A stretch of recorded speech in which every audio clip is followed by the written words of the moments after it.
여러분 안녕하세요. 순천 도시남입니다.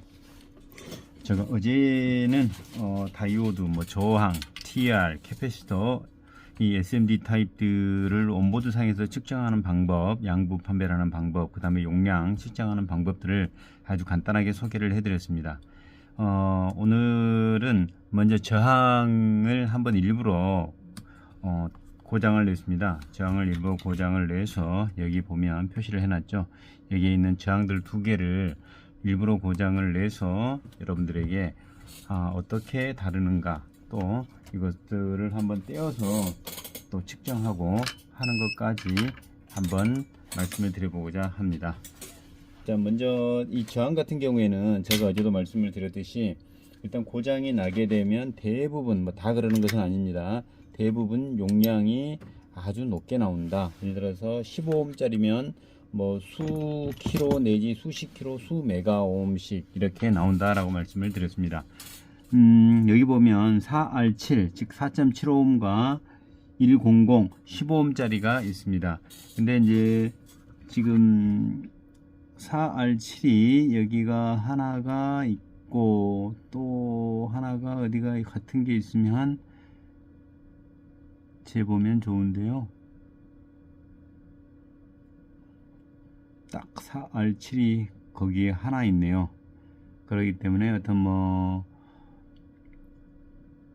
다른 것들과 대조해서 보여드리기는 좀 그렇고요. 일단 한번 다른 것들 한번 보겠습니다.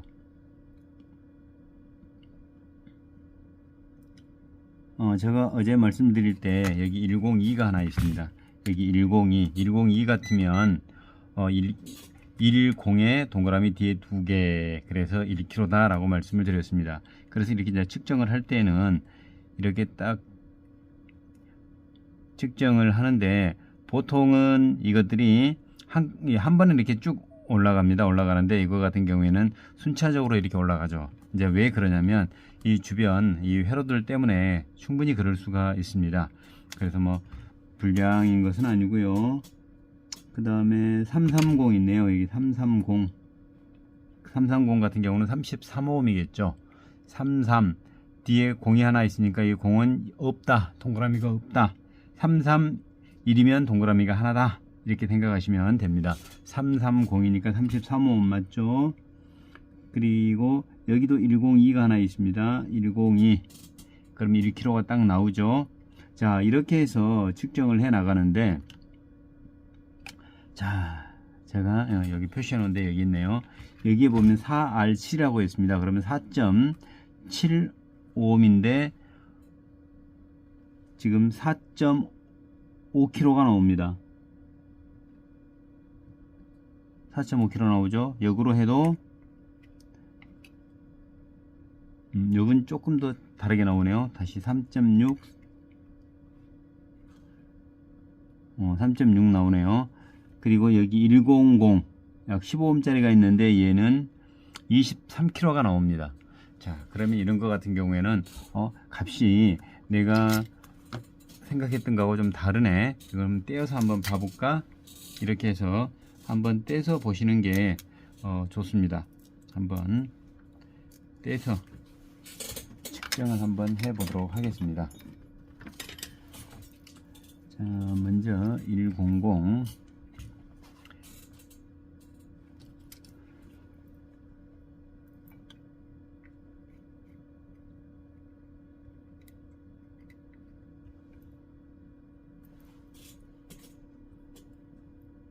자, 100 됐고요.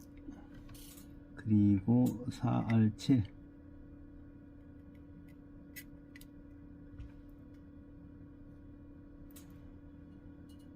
됐습니다. 자, 얘가 4R7이고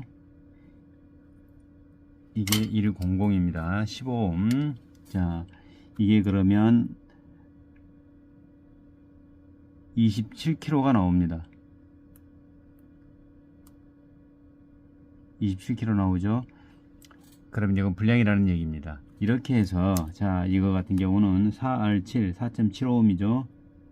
근데 24kg가 나옵니다. 이것도 역시 불량이라는 얘기죠. 이렇게 해서 온보드 상에 있는 어떤 저항들, 이제 이렇게 수많은 부품들이 있는데 거기에서 의심 가는 부분들, 여기 68 하나가 있거든요. 그러면 68 하니까 685옴 나오죠. 예, 이렇게 되어 있는데 이 부분이 값이 많이 나온다 그러면 역시 이렇게 떼어서 측정을 해보면 아, 이게 불량이구나 해서 이렇게 저항 같은 경우는 찾아 나가는 거고요. 그리고 또 하나, 이제 다이오드, 오늘은 저항과 다이오드만 한번 가지고 해보도록 하겠습니다. 다이오드입니다. 다이오드는 다이오드 모드에다 놓고 한다고 그랬습니다. 여기 이제 다이오드들이 많이 있는데 띠 있는 데가 마이너스라 그랬습니다. 그리고 띠 없는 곳이 플러스, 이렇게 됐었을 때에 약 0.2, 뭐 온보드 상에서는 0.7까지도 0.17 뭐 이렇게도 나옵니다. 온보드 상에서는. 그리고 여기도 하나 있네요. 0.6, 여기도 하나 있고, 예, 0.219 뭐 이런 거 전부 양호하다고 보시면 되고요. 자, 여기 1.5가 나옵니다. 역방향 한번 재보겠습니다. 1.6이 나옵니다. 자, 그리고 여기 한번 보겠습니다. 순방향 0.015가 나옵니다. 0.014가 나오고요.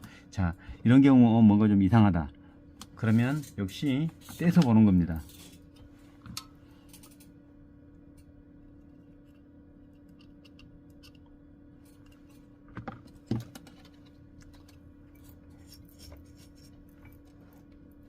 제가 지금 0.1이 0.6mm가 다 돼서 지금 0.1을 가지고 쓰다 보니까 조금 많이 좀 불편합니다. 이 보드 수리할 때는 0.6이 좋은데 1.0mm 가지고 납을 쓰려 그러니까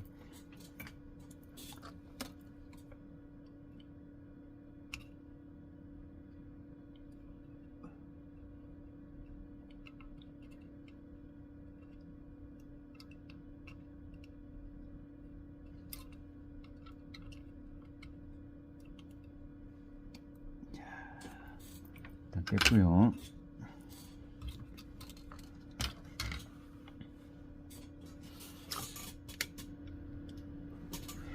이렇게 해버리면 테스트기가 잘 안 보이나요? 조금만. 네. 지금 보시게 되면 이쪽이 띠가 있습니다. 이 띠가 보이시죠? 이쪽도 역시 이쪽에가 띠가 있습니다. 그러면 이쪽이 마이너스, 이쪽이 플러스고 또 이쪽이 마이너스, 이쪽이 플러스라는 얘기죠. 한번 측정을 해보도록 하겠습니다.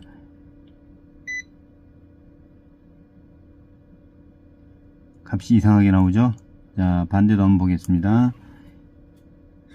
역방향도 역시 같이 나와 버립니다. 불량이라는 얘기죠. 자, 여기도 한번 보겠습니다. 순방향 아예 안 나옵니다. 역방향 아예 안 나옵니다. 이것도 역시 불량입니다.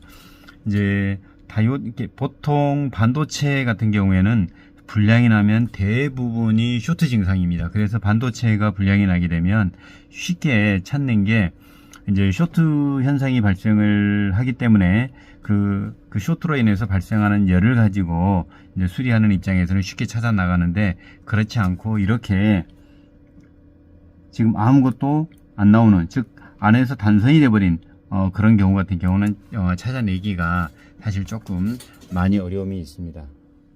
자, 그래서 오늘은 이 저항과 다이오드를 가지고 이렇게 이제 일부러 분량을 내서 한번 말씀을 드렸고요.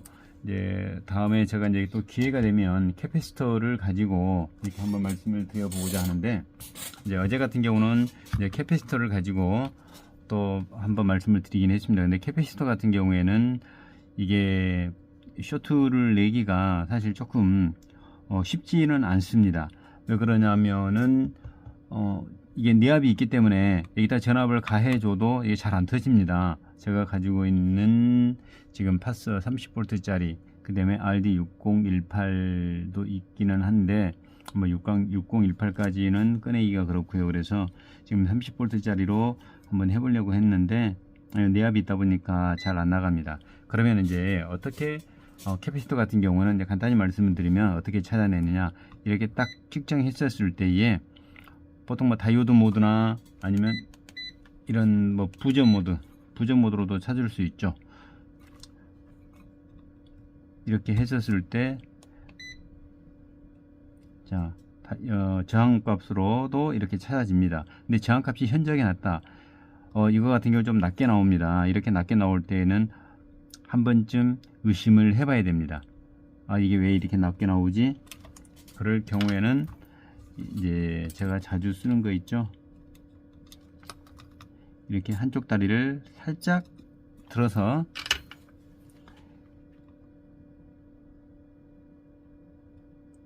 측정을 한다. 근데 이상 없죠?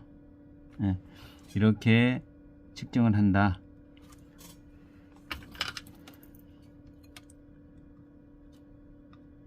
네, 캐패시터 같은 경우에는 대부분 이렇게 고장이 나게 되면 아주 미세한 크랙이 발생을 합니다. 이제 그래서 그걸 보고 저희들도 쉽게 또 찾아내고 그렇게 하는데요. 캐패시터 같은 경우에는 좀 더 자세하게 다음에 한번 시간을 또 내서 여러분들에게 실제로 어떤 보드상에서 이렇게 고장이 났었을 때 어떻게 찾아내는지 그 방법도 한번 말씀을 드리고자 합니다. 오늘은 저항 그리고 다이오드에 대해서 말씀드렸고요. 오늘도 여러분 시청해 주셔서 감사합니다.